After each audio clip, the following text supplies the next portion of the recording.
Roland Courbis a également envoyé sa composition. Non, ce qui est quand même passionnant la voici. Dans ce football, ce qui est passionnant, c'est que on a des idées, donc on essaie de se mettre à la place du sélectionneur que nous ne sommes pas. On ne sait pas qui a raison, mais on a quand même des arguments. Première info, tu mets Antoine Griezmann. Toi. Déjà, il est encore là. Déjà, je ne prends pas l'option de me priver de Griezmann. Pourquoi?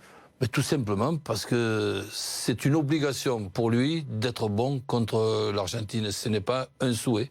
C'est une obligation. Il y a des statuts, il y a des comportements, il y a, si tu veux, une position. Aujourd'hui, Griezmann, Grisou, pas Grisou, est dans l'obligation de nous faire un très gros match. Et donc, c'est pas que je lui mets la pression. Ah si, tu lui mets la pression, malheureusement. Je lui explique que le Griezmann des 3 matchs que je viens de voir, ou le Griezmann que je viens d'avoir, ben c'est pas le Griezmann qui m'intéresse. C'est pas le seul dans ce cas-là. Donc, il reste, je le sortirai que dans un deuxième temps.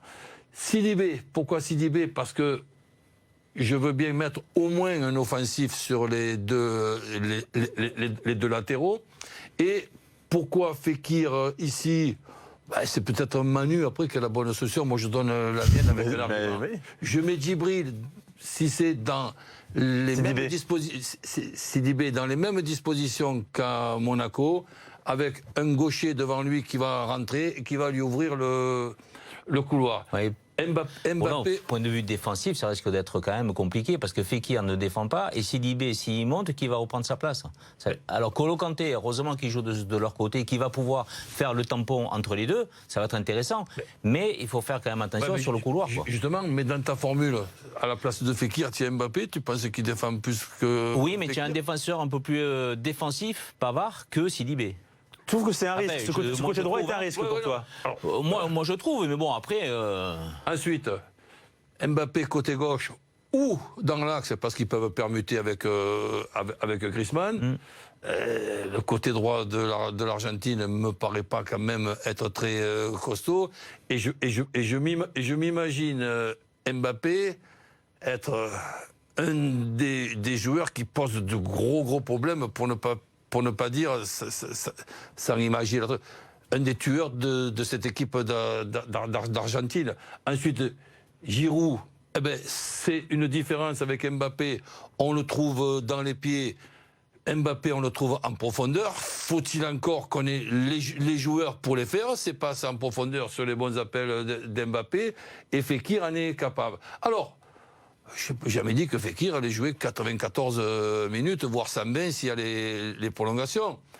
Plutôt que d'avoir un plan B avec un offensif de plus et démarrer le match avec Matuidi, la possibilité de faire jouer Matuidi dans un rôle qui n'est pas le sien et de me retrouver dans un 4-2-3-1 bâtard avec un joueur défensif plutôt qu'offensif sur le côté gauche. Ça, je suis optimiste peut-être. C'est mon plan B.